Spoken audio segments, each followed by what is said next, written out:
Nothing forges heroes quite like the fires of war. And with that heroism comes awards and glory. But today's mad lad wasn't interested in any of that. Despite spending World War II saving lives, dodging enemy fire on a regular basis, and constantly getting into Houdini-esque hijinks with prison guards, this mad lad's greatest challenge was trying to avoid taking credit for a laundry list of heroics.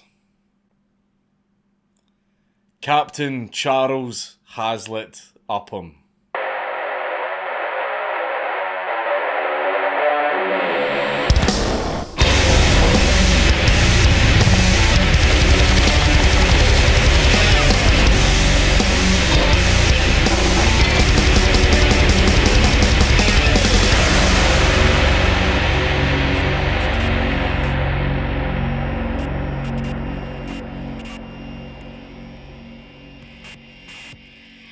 But before we get into the mad lad, this video was brought to you by Raycon.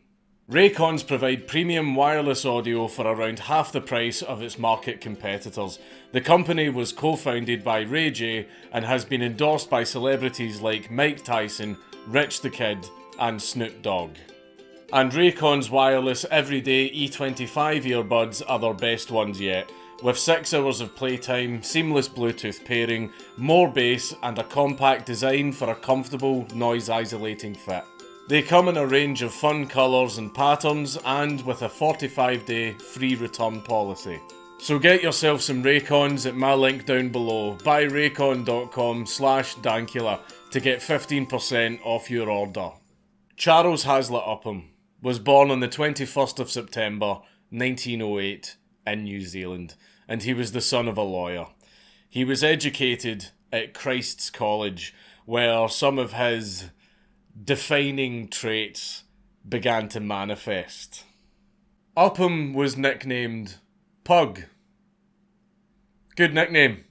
Has some racist connotations, but we can let that slide. And he was described as displaying a spirit of mild belligerence towards things he did not believe in, which was demonstrated by how often he stood up to bullies. Upham earned a diploma in agriculture at Lincoln College in 1930, and he worked as a farm manager and musterer for 6 years. According to his boss, Upham was very kind to all of the animals that he worked with, and he very often went out of his way to get them a little extra feed. In 1935, he met Molly McTamney, and they got engaged in 1938. During this time, he also got a job with the New Zealand government's Land Valuation Department, while he was doing a postgraduate course in valuation and farm management. But then, in September of 1939, destiny came calling as World War II started, and Upham volunteered to join the army, joining the 20th Battalion of the 2nd New Zealand Expeditionary Force. Upham shipped out to Egypt in December and was quickly promoted to sergeant before seeing action in Greece and then withdrawing to the island of Crete, which the Germans invaded on the 20th of May 1941. And from this point onwards, Upham fought like an absolute unit and got really busy over a period of 9 days. Despite having little artillery, no air support, and no communications, Upham led his platoon in a counterattack on Malem airfield under the cover of darkness, advancing over 3,000 yards without any support. And during this advance, Upham managed to destroy 4 enemy machine gun turrets with hand grenades. When the attack failed, he helped with the evacuation of wounded soldiers, demonstrating great concern for the well-being of his men and putting himself at great risk to help those under his command. When Upham was ordered to send his 2 best men to go across and lead out an isolated German platoon 600 yards deep in German territory, he instead put a corporal in charge of his platoon and did it himself, because it was, and I quote, too dangerous to give to anyone else. And on his way to do this, Upham killed 22 German soldiers. But he didn't get out of this unscathed. His shoulder was wounded by mortar fire, and he also caught a bullet in the foot. During another mission, when 2 Germans managed to get the drop on Upham and fired on him, he dropped to the ground and played dead. Then, with one of his arms in a sling, Upham used a tree to support his rifle and waited for the right moment. The right moment came, and he fired, killing one of the Germans. Upham then reloaded his rifle with a single hand and then shot the other German. And the other German had actually managed to get so close that when he fell, he landed on the rifle's muzzle. And also, Upham managed to do all of this while suffering from dysentery. Despite his protests, Upham was among those evacuated to Egypt on the 31st of May, where he recovered from his injuries and was promoted to captain. Now, if there is one thing that Upham did not like, it was praise. He did not like being praised. He saw himself as just a normal man doing his duty. So he was absolutely horrified to find out that he had been awarded the Victoria Cross, which is the highest award for gallantry in the face of the enemy. Upham said that this award was for his men because he believed that they deserved it more than he did, and he only accepted it on behalf of those he fought with.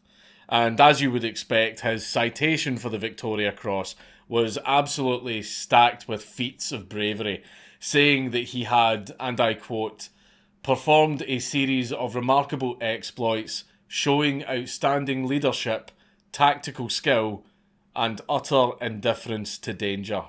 In mid-July 1942, the Germans attacked Ruysat Bridge during the First Battle of Alamein, but Upham remained fearless despite being out in the open and under heavy fire. It was here that Upham really demonstrated his leadership capabilities, as he put himself at great risk to check on and shout encouragement to his men, which even spurred on his commanding officer.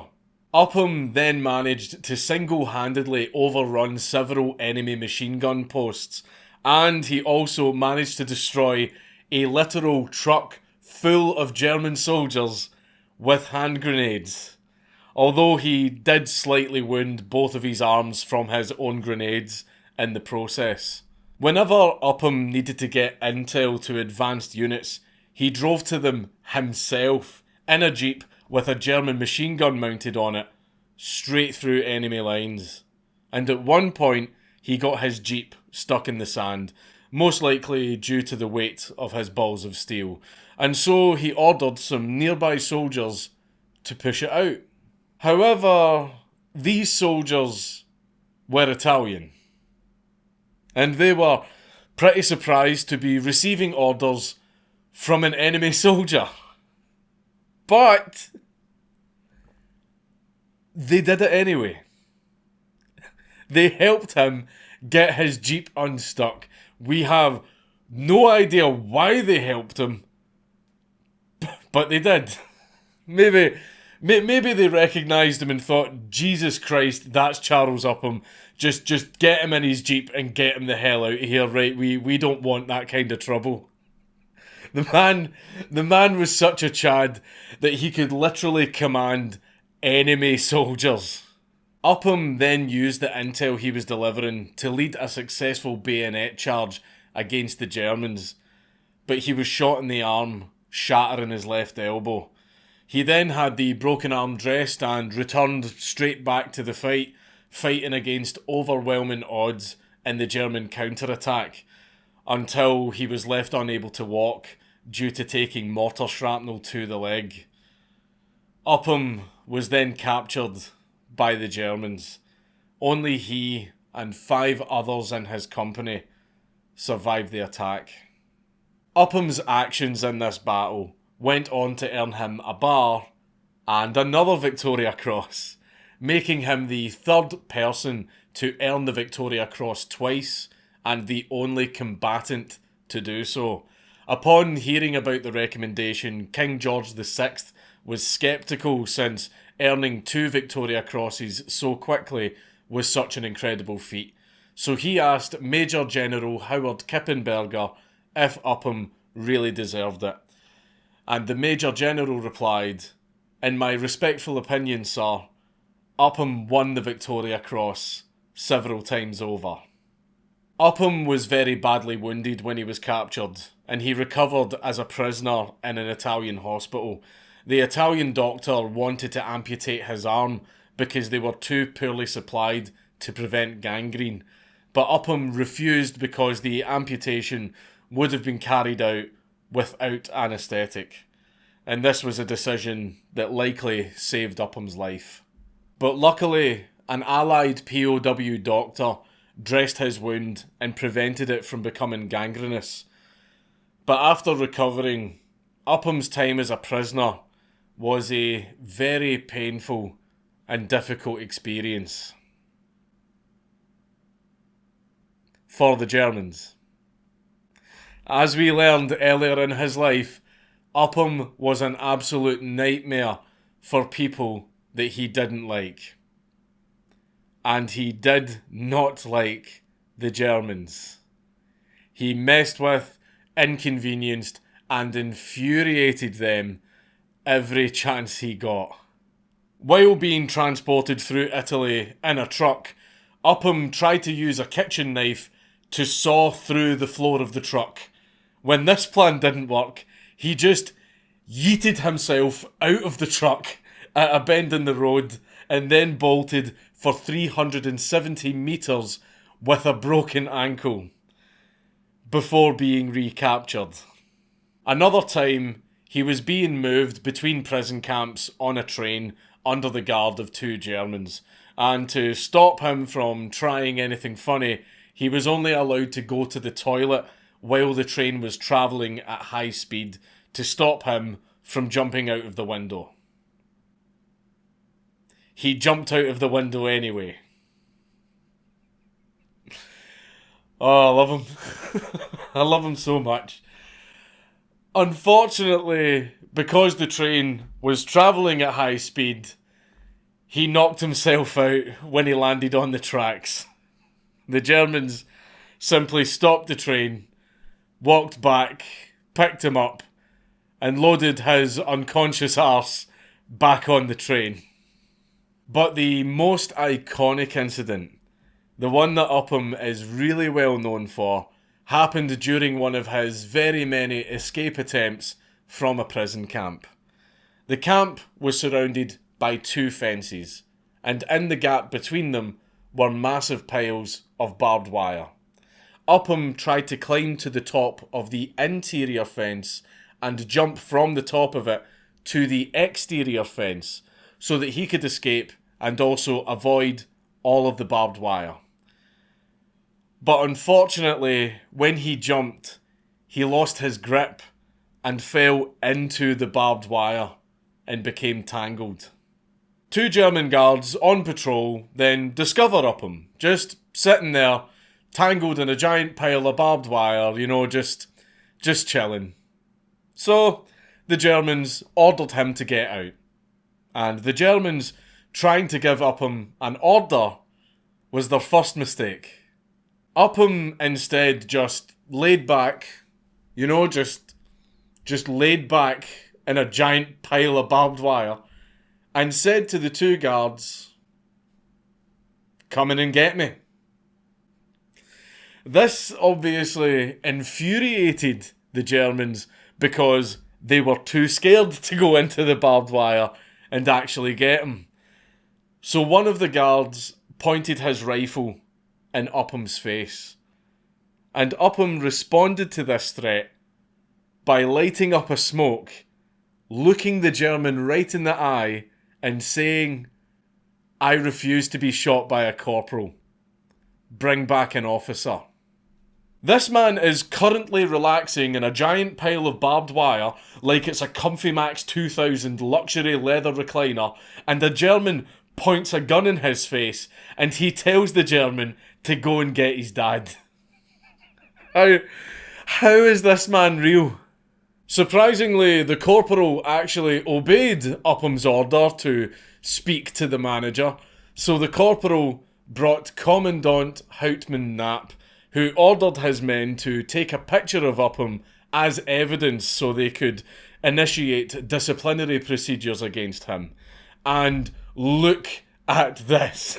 Just look at the absolute chaddery of this image. The chaddery of this image. This man is lying on barbed wire like a hammock on a sunny beach, smoking and laughing in the faces of German soldiers threatening to kill him. This, ladies and gentlemen, this is a man. It's funny how he looked more comfortable tangled in barbed wire with a gun in his face than receiving his Victoria Cross. But surely it's better to have a piece of brass stuck to your chest than a bullet.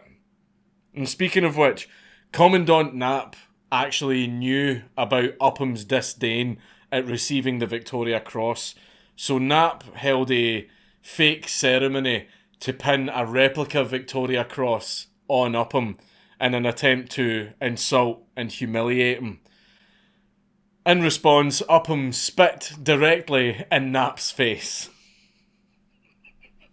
After this escape attempt, Upham was placed in solitary confinement, where he was only allowed to exercise alone while being watched by 2 armed guards and covered by a guard in a tower with a machine gun. They finally had him pinned down, as any wrong move would result in him getting torn to shreds. Or so they thought. Upham ran for it anyway. He ran for it anyway. Straight out of the courtyard, through the German barracks. Through the barracks. He ran through the barracks and right out of the front gate. Luckily, Upham managed to survive this because, in a display of good sportsmanship, the guard in the tower had decided not to shoot him out of sheer respect. But also because the guard could see German soldiers coming up the road to recapture Upham, so there really wasn't much point in shooting him. This ended up being the last straw. The Germans had had enough of Upham's crap, so they sent him to Colditz Castle on the 14th of October 1944, which is the place that they sent political prisoners and incorrigible Allied officers that kept escaping from other camps. Soon after arriving, Upham said to a fellow inmate, "What the hell is this place? It looks bloody awful to me."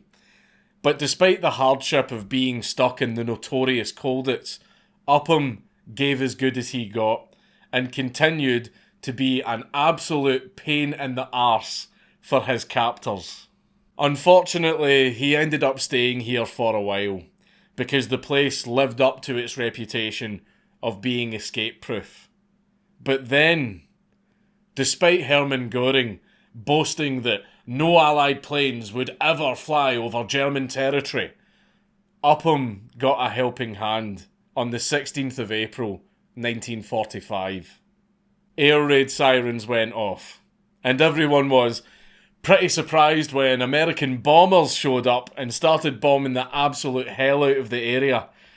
But Upham was in the courtyard as this was happening, and seeing the perfect opportunity to twist the knife a little and get the last word in, he walked right up to a German officer that he particularly disliked, and he said to the man, "Hey Eggers, you know what Hermann said? Never any Allied aircraft to fly over Germany.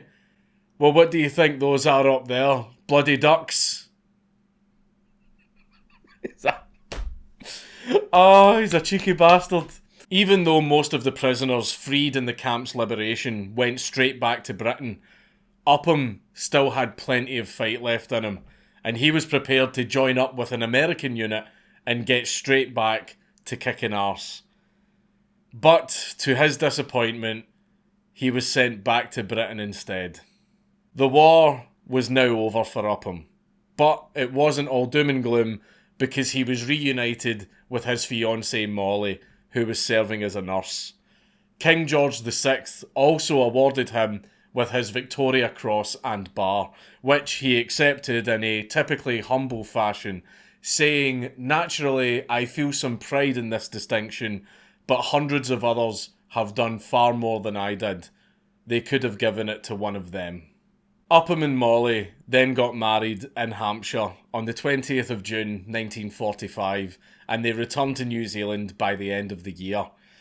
Upon his return to New Zealand, Upham was very embarrassed by the sheer generosity of his community, who came together and raised £10,000 to buy him a farm in recognition of his heroics. And adjusted for inflation, that today is worth £441,000. Now that is a huge amount of money that you could buy one hell of a farm with. This was an extremely generous gift that his community offered to him. But being the absolute saint that he is, he just couldn't accept the money. Upham instead used this money to establish a trust for the children of ex-servicemen to study at Lincoln University or the College of Canterbury, and this trust was known as the C.H. Upham Scholarship, and he helped 88 kids gain an education. He also used the leftover money to establish an award for gallantry within the community, with one recipient being a police dog handler who risked his life to rescue an inmate from the rooftop of a mental institution. Upham applied for a veterans rehabilitation loan to buy his own sheep farm, where he worked happily and quietly with his wife and 3 daughters. The farm also served as a horse sanctuary because Upham couldn't bear the thought of old farm horses being turned into glue. But despite all of this wholesomeness, Upham still had his grudges. He had a complete ban on any and all German vehicles and machinery from his farm.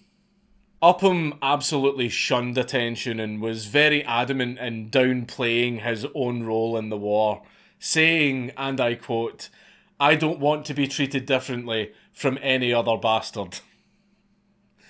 Despite the fanfare that came with his military honours and refusing all calls to run for public office, Upham managed to settle down and enjoy the anonymity he craved throughout his military career.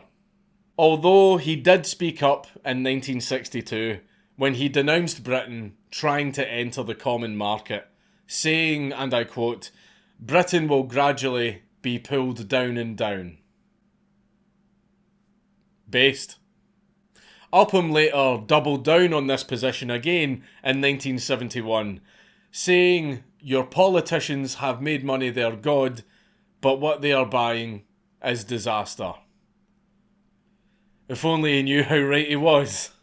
Unfortunately for Upham, his aggressively humble attitude combined with his heroism ended up resulting in what was probably his most harrowing capture in 1985.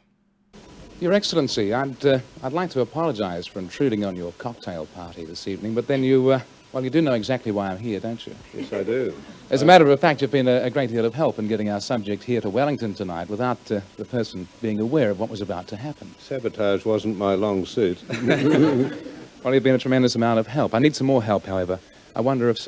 Sir, can I ask you, please, to read to me what it says on the cover of this book? Ah, this is your life, Charles Upham. Captain Upham. I would feel very privileged indeed if you would join me in a trip back to the Avalon television studios for what is going to be a very special television program. Thank you. It's a story of a man who has 2 Victoria Crosses. An incredibly wholesome half hour of his old friends and war buddies talking about how amazing he is on national TV. To most people, this would be a lovely and heartwarming thing, but Upham absolutely hated being praised, so he was absolutely horrified by it.